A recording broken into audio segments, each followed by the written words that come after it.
My name is Brad Redding. I am a PGA Master Professional and the owner and operator of Brad Redding Golf at the International Club in Myrtle Beach, South Carolina. This is my work with Drew Mullen and the progress we've made in his golf game. When Drew first came to me, we discussed some of the issues he had in his swing and also in his total golf game. One of the issues in his full swing was catching a lot of golf balls off the toe, tend to miss it left, and had a tough time controlling the distance the golf ball would go, especially with his wedges. So we set aside and talked about, okay, we need to form a plan here that's going to improve those issues. But I said we need to have a plan. This is not going to just throw stuff at it. This is actually a plan where we go from point A to point B to point C, the process we go through to get you there. Now, having said all that, I had to be very conscious, and when we talked about that, about high school season was in full swing. So I had to be conscious of the fact that although I want to improve things, he still has to go out there and play. So I can't just rip it all apart, and I very rarely ever do that, rip things apart. I just want to fix the issues that are most important. So we're discussing the issues and said, okay, here's our plan. In our first lesson, here's the video of the first lesson. Club work to the inside and below the swing plane on the way back. Now, my background in teaching comes from John Jacobs, Jim Hardy, and Hank Haney. And those gentlemen have helped me understand that the plane or the shape of the golf club is the most important part of a golf swing. I've seen people change their body and the club does nothing different, so guess what? The golf ball does nothing different. What I want to do is fix what the golf club does, and when I do that, the body tends to work a little differently too, but because the club's working differently, the ball flight improves. So that inside move came from the fact that his wrist couldn't hinge, and that was a grip issue. So we talked about that a lot. He folded over the thumb versus his heel pad in his left hand, and when you fold over your thumb, the wrist can't hinge, they're going to bend. So we worked on that a lot, and we continue to work on that because that's something that's very important for him to do. He's been this way for a long time, and so we had to really work hard on it, and we've done that, and he's been very dedicated and committed to improving it. And he's done a great job, as you'll see here in a minute. So that inside move also came from the fact that the club shaft is very too far forward. So being that far forward, his hands being that far forward, that would only facilitate and help the golf club go more to the inside. So we improve that by getting the shaft to go more up his left eye. Now, as a result of going inside and the face being shut, closed, a lot of golfers would go from here to the top and make the club cross the line. Well, Drew actually kept it flat the whole way back, which only made the wrist bend more and the shaft flat or laid off and the face very shut. As a result of that, on the way down, he would come back down somewhat from the inside, but that's definitely closed with the face again. Now, to being closed like that, if he did really, quote unquote, release the golf club, it would go dead left. So what Drew learned how to do is on the way down, is not release it. He kind of pulled the golf club here, and then when it comes to the impact, the face would get in front of his hands, and his left hand won't turn over, which helped him keep the club face more square to the target, or open if you will, which helped him not hit those hooks. But that hook was still there though. It could happen. And then obviously if he held it open too much, it'd go right on him.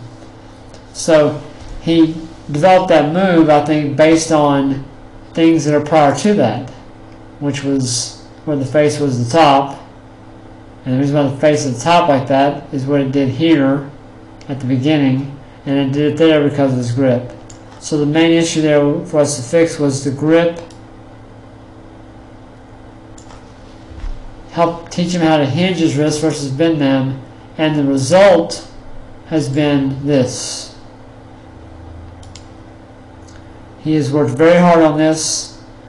I've moved him through this motion a million times, and he's starting to get it. So on the way back, his wrist would hinge, and the face is more open. Nowhere near where it was before.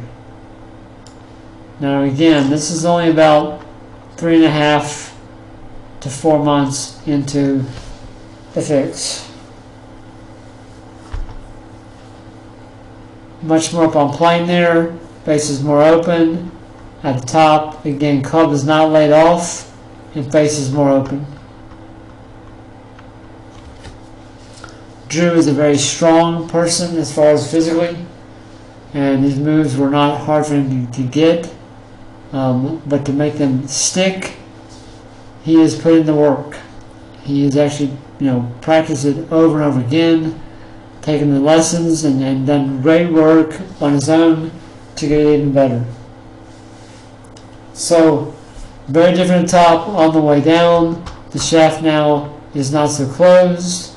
It's definitely from the inside, which I don't mind right now at this stage, but he can actually release the golf club now, and now he's hitting more of soft draws. Maybe what I call kind of a push draw. But he can do that now, where before he couldn't do that.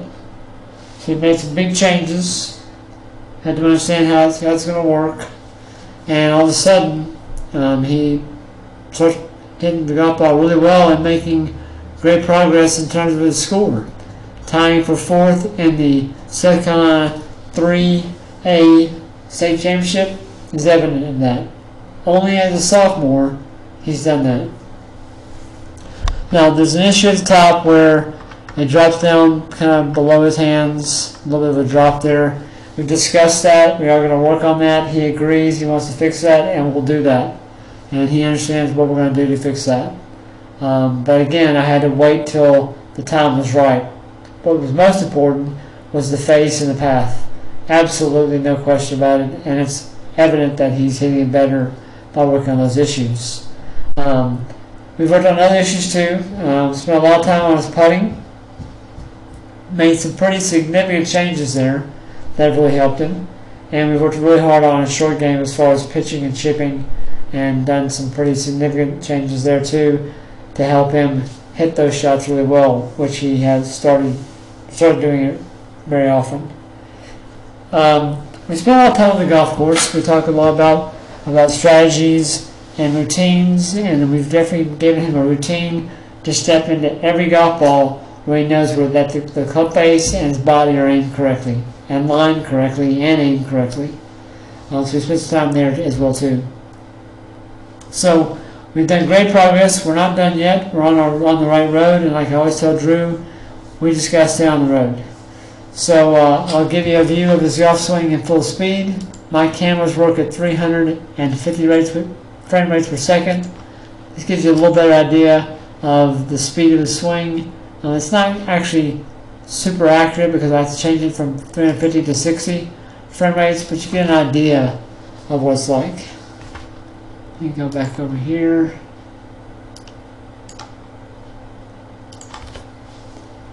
And give you an idea of how it looks.